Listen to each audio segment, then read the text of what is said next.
Hi, everyone. Welcome to our HR for Health webinar. I'm so excited to bring on one of our partners, Digital Resource, today to talk about a very hot topic that we know our clients have been asking for a lot of help on, which is how do I find the right people? How do I position my practice as a place that people want to apply to work at, that they are proud to represent? And so I am very excited to have Shay Berman join us today. Welcome, Shay. Thank you so much, Jill.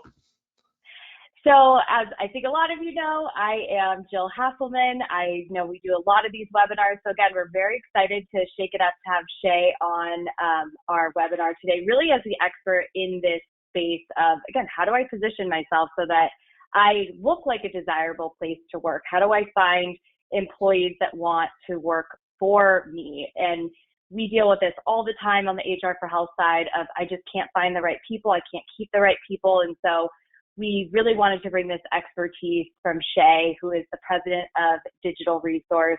Of course, this also connects to finding new patients, of just having online presence and having people be able to find you, but it also plays into the employee side. And I'm not sure that everybody is thinking that much about it. So very excited to dive into it today. Shay, I'm going to let you take it from here. And one thing I will tell the audience, we will have time for questions at the end. If we're not able to get to your question, we will absolutely follow up with you. Please submit them still. We'll make sure that Shay is able to jump in with his expertise as well. So I'll remind you guys at the end, but please put your questions in as you're watching so that we can help answer them once we wrap up the content. So Shay, I'll let you take it from here. Thank you so much again, Jill. Very excited to be on here today. It's been exciting talking about this topic. When everyone thinks digital marketing, they tend to think about how can we get more patients with our digital marketing. But with us and with the practices that we work with, we want them to think more than just about new patient acquisition and about employee acquisition, employee retention, which we know can make the practice more profitable overall. So before we dive into that today, short thing about Digital Resource, we are a dental digital marketing agency based out of West Palm Beach, Florida, with over 135 full-time team members, over 800 practices that we serve nationwide. Like I mentioned before, most of our practices come to us when they are concerned with not getting enough patients in the door, frustrated they're not bringing in enough of the right types of cases or treatment, or sometimes just annoyed with how they represent themselves online. And when we talk about representation online, it can be to patients or to potential employees and candidates. So let's dive into what our topic is today.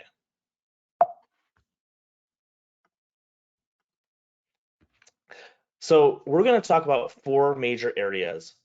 Number one, elements of an employer brand. What goes into creating a brand that employees want to be involved with and love? How to leverage online reviews from your employees, not just from your patients. How to showcase the culture that you're cultivating on social media. And also what we can do with LinkedIn Sales Navigator, which I am the most excited to talk about. And I'm going to save that for the end. So let's first talk about what goes into an employer brand. And for those of you out there, have you heard of an employer brand before? We've all heard about branding. Branding is how you represent your office, your business to the public. And most of the time we're thinking about the customers, the patients, how they perceive our brand. But are we thinking about how our employees, current and future, are perceiving our brand? Put yourself into the shoes of a potential employee. What do you think they want to see? They want to see a great looking practice. They want to see technology. They want to see culture. They want to see fun. Potential employees are looking at your brand online and determining whether or not they want to be there as an employee. So when we pay attention to our employer brand, we can get better talent acquisition, less expensive, easier to acquire. Maybe you don't have to use recruiters as often. We can increase our employee retention, meaning that we can make sure employees stick with us because they're glued to our brand. They're part of our brand. We're making them a part of the lifeblood of what we do to patients and again to employees. And overall having a more positive brand sentiment. So you'd be surprised to see what potential patients or customers can see online. And they're not just seeing what's on Google. They're seeing what's on your Glassdoor. They're seeing what's on your social media. They're seeing what's on your website. And so while you're doing these things for potential employees, you're also going to be enhancing your brand image overall and giving that a better positive sentiment. So first thing we need to think of is, what is your value proposition? Are you the fun place to work? Are you the technological place to work? Do you work on great cases or do great treatment? What kind of culture is your office cultivating? I always want you to be putting yourself in the shoes of a potential employee and say, what would they want to see online? When we're in the days of there's tons of employees out there, we can get anyone anytime very quickly, employer branding probably isn't top of mind. But when today you're competing with office after office down the street, it's important to look the best when they're evaluating you just as much as you're evaluating them. And let's not forget about the current employees. They want to be a part of a fun brand. They want to go home and tell their family and their friends that they work at a fun place and be able to show off on places like social media what's going on and what makes your office, your business so special.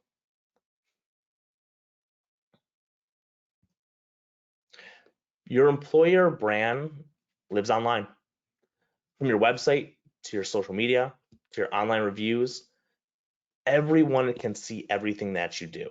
And again, it's not just employees, it's even the patients. So if we're getting employees quicker, keeping them on longer, and having patients see that this is a fun place to work and be, you're going to be saving on the top line, or making more on the top line, I should say, saving when it comes to your costs and your investments in your team, and overall making more money on both sides of the equation. But today we're going to dive a little bit into each of these things and talk about how they play a role specifically. First thing I want to discuss is your website. What year did you last design your website? Was it 2012, 2015, 2018, 2020? Most great websites can last for a while before looking outdated, but that time passes quickly. If your website hasn't been updated in the last 2-3 years, you may want to look at upgrading your design. Just like cars go out of style, so do websites. The way that design kind of evolves and changes on the internet is rapid, and you want to make sure your website looks brand new, looks technologically advanced, represents your brand, represents your team, has custom videos, has custom pictures. Again, when a potential employee goes to check you out, what are they seeing on that website? Is this an office that's booming, growing, and a great place to advance my career? Or is this an office that's kind of behind in the times, doesn't really like to invest in themselves, and it's noticeable online? A website is a very easy way to refresh your employer brand and show potential employees that you're invested in your business.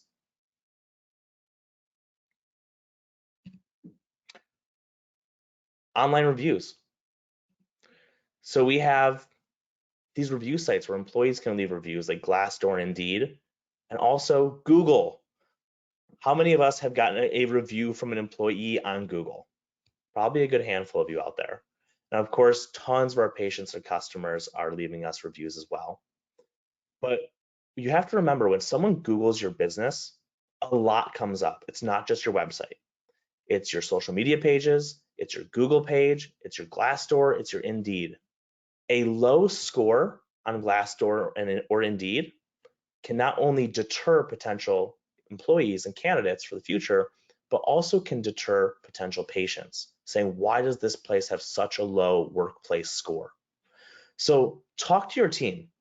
Let them know you would love to get reviews on Glassdoor and Indeed. I tell a lot of my clients, if you aren't telling your team you want reviews, they won't think it's important to you. So let them know at their year anniversary, hey, you've been here for a year. We love having you. I love a transparent review on Glassdoor or Indeed. Hopefully a team member that just hit their year anniversary has some great things to say. Never push them one way or the other. Let them leave an honest review. And you'll find the team members that do leave that review will leave really great comments for you. But again, letting your team know it's important to you is a great way to get reviews. If they don't know it's important to you, you'll probably only get the bad reviews when something bad happens. kind of like in your regular practice. You're more likely to get bad reviews than you are positive reviews if you're not pushing to get positive reviews all the time. Do it with your team. It's just as important for hiring and for what patients are seeing online. And by the way, if your team members say, well, what do I write? Most of these sites like Glassdoor and Indeed, they prompt you with really great questions. So they'll ask you about the workplace environment or about the hiring process, and they don't even have to think about what they want to write. They're prompted so well, it makes it really easy for them to leave a review. The next piece we have is showcasing our culture on social media. So social media has been a buzzword for what seems like a decade now, and it probably has been a decade. Time flies. But what you do on social media, we know plays a role in treatment acceptance, getting more referrals, getting more reviews, just getting more patients in the door. But what you may not have top of mind is that what you do on social media will play a role in your hiring process. You know, when candidates find job openings on LinkedIn or Indeed or Glassdoor or wherever they're searching for a job, they're going to the social media of the places that are reaching back out to them for interviews and checking them out. Again, it's kind of like your website. What does your social media say about you to a potential candidate or to a candidate? Is it saying we're fun? Is it saying we don't care? Is it saying we know about the internet and are investing in our social media? Or is it saying that, you know, we're just kind of sticking with our old ways? We recommend posting at least to Facebook, Instagram, and LinkedIn for that business to business side.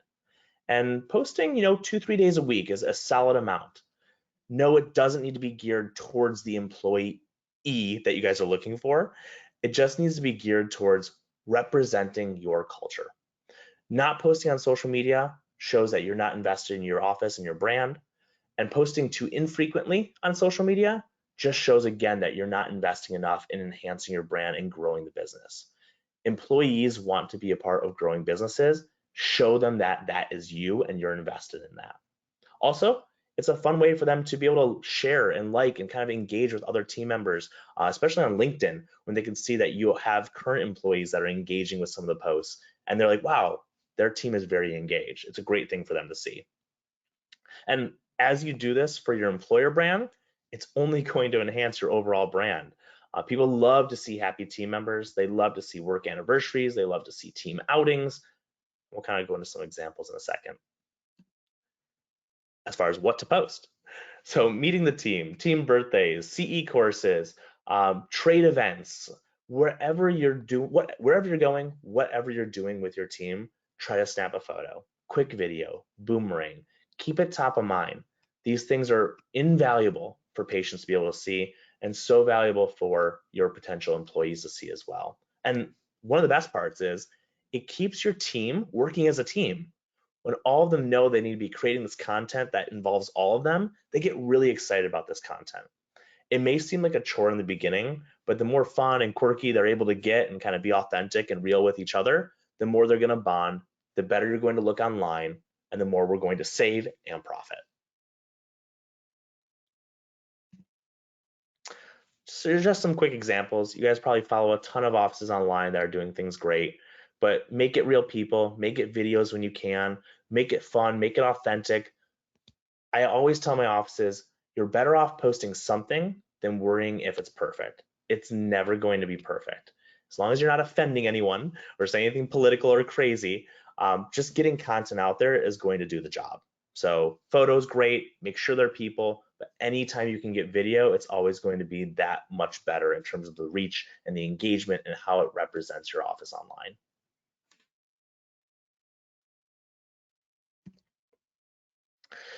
So I feel like you guys are going to get really excited about this one.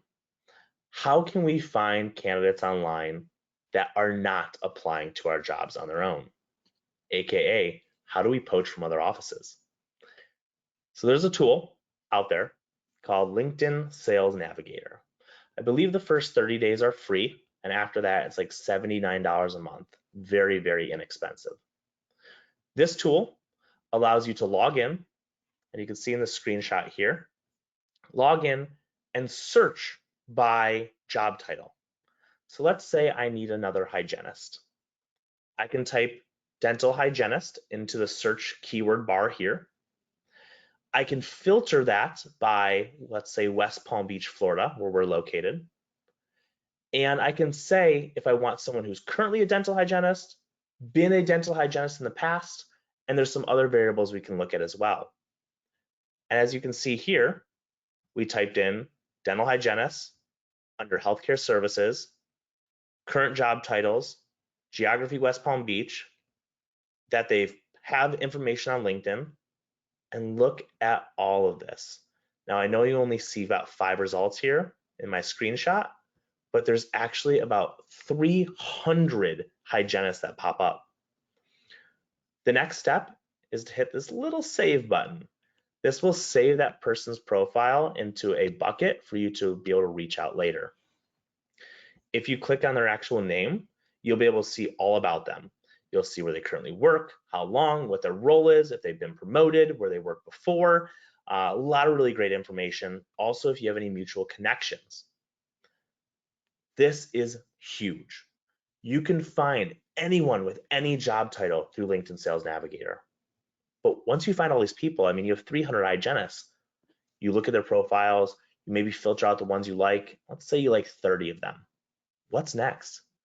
Keep in mind the best team members are often team members that aren't looking for a job. So these are gold, literal gold. We need to get in front of them. That's where cadence comes in.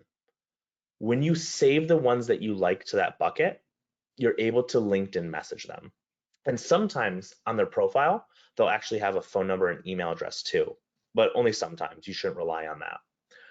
We recommend reaching out 3 to 5 times through LinkedIn. Day one, a really catchy subject line. It could be as simple as looking for a new opportunity, ? And then put a great message in there outlining why it might be or might make sense for them to jump on a call and just hear you out about a new opportunity. Many happy team members at other offices are open to seeing what the market looks like when approached appropriately. Then you want to reach out maybe 2 days later, change it up a little bit, be a little bit more aggressive, talk about the salary, give a little bit more information, but still be excited that this is your candidate. You have a lot of information on these candidates' profiles on LinkedIn. Use things you know about them to make it custom. If you have a LinkedIn profile yourself, you probably get a ton of spam messages. Think about the messages that you do open. The messages you do open are very custom to you. You almost think that you need to be reading it or need to be responding. Use things from their LinkedIn profile to let this person know that you're not a bot, you're a real person with a real opportunity locally. It also can't hurt to say the name of your practice if you might have a well-known name. So this is an example of a 2-step cadence. I do recommend 3 to 5 steps with varying subject lines and messaging before giving up on a candidate. Keep in mind, not everyone's going to reach back out to you to accept that offer. Not everyone's going to reach back out to you to even take that phone call. Some people may not even read your messages. But when you're looking for high quality candidates, you don't just have to rely on who applies to your jobs. You can go after the candidates you want, and LinkedIn is the best way to do it. Now, how do we evaluate this effectiveness? Hopefully, we're all measuring what's going on in our offices right now. What's our current time to hire? What's our current cost for acquiring a new team member? What's the cost of team member churn? What's the cost of training a new team member? And if we don't have those numbers down, I highly recommend getting those things together.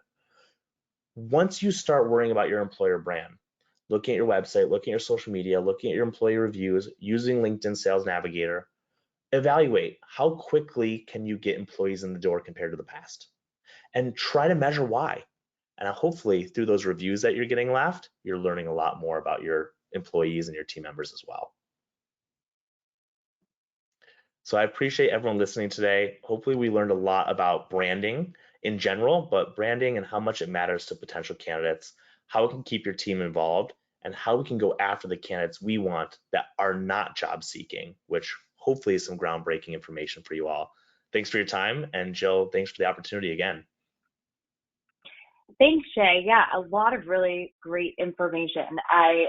For our audience to know, this is a resource that Internally for clients, we give access to, but as a participant on the webinar today, you guys can scan the QR code to get access to our hiring toolkit. So this is once you find these great employees through all of the great strategies Shay is talking about, this is going to help you with the onboarding pieces. So make sure you scan that QR code and you'll have access to that toolkit. So Shay, I really liked I liked everything that you were saying, but a couple things that stood out to me definitely from, again, our HR for Health clients that are listening is when Shay was talking about the employee reviews on Glassdoor, Indeed, and mentioning, at the time of an anniversary to do those. That's a perfect way to have those conversations when you're doing those performance reviews through HR for Health. So as a reminder to our clients, you're going to be alerted when it's time to do those reviews.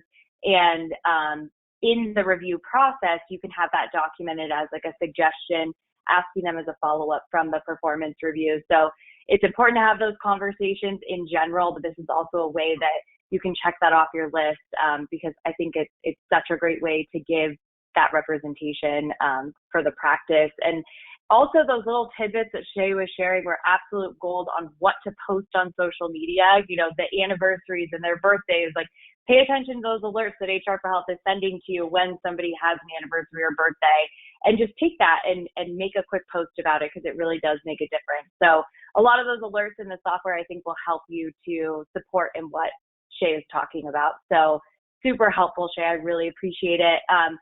I did want to go through a couple questions with you that we had come in. So, the most common question is always around how much should I be spending on these things and, what's worth it? And so how much does the LinkedIn Sales Navigator cost? What should our audience be aware of on that side?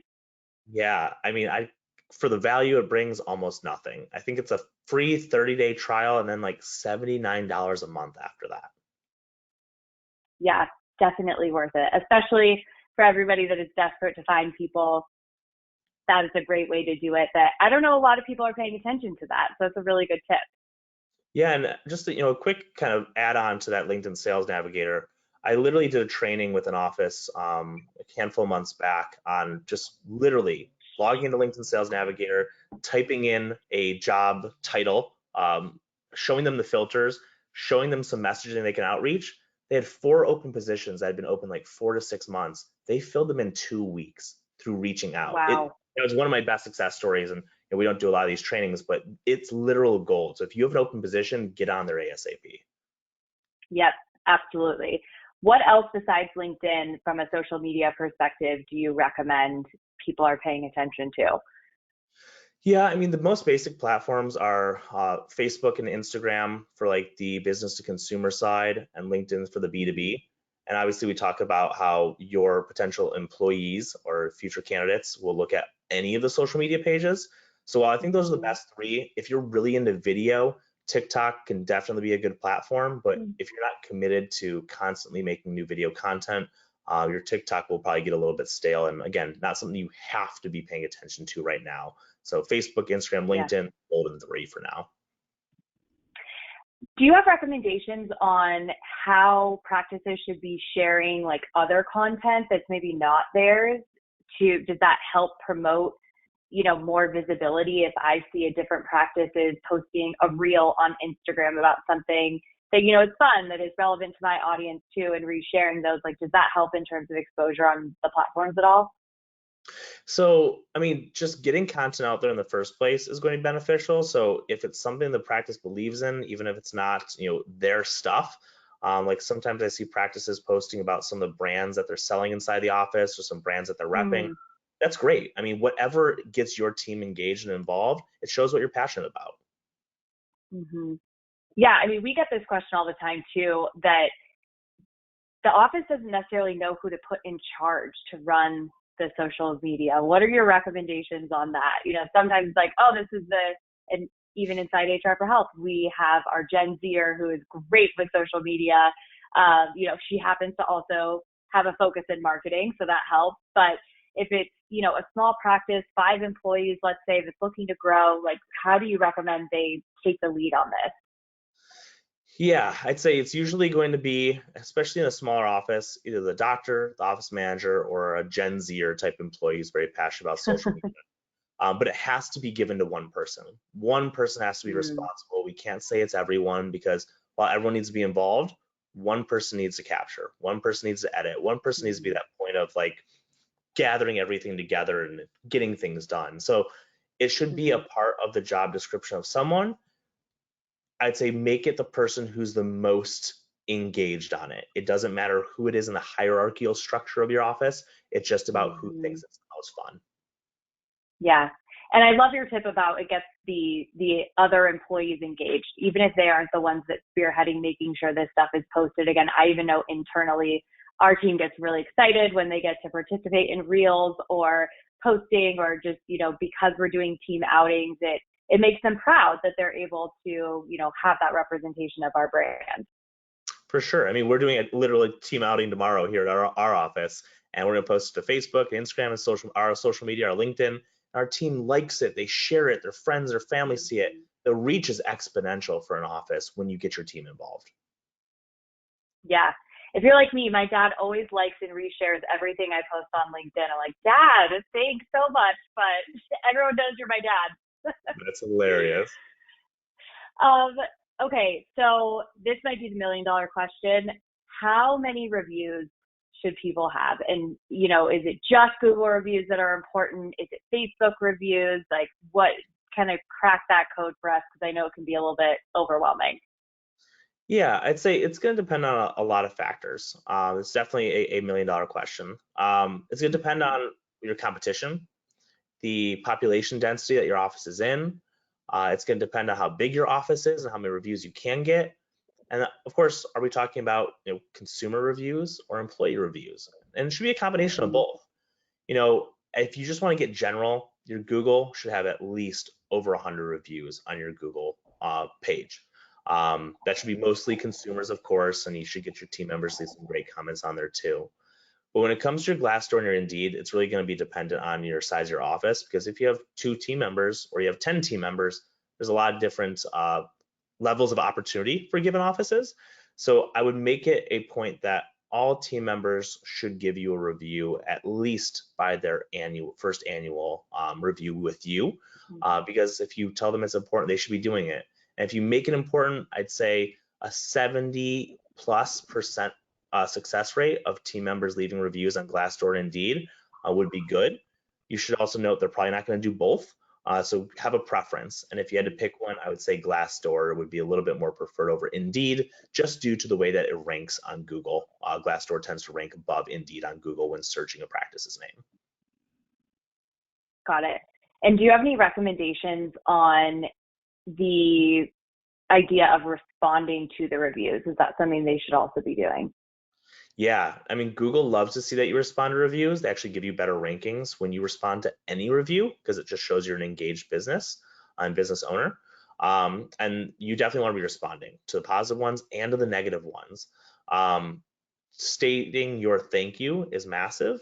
And if it's a negative review you Mm. happen to get, stating your side very much in a politically correct way is important. Try to be neutral. Don't throw fire back at fire if you get something negative, but you always want to be responding to your reviews.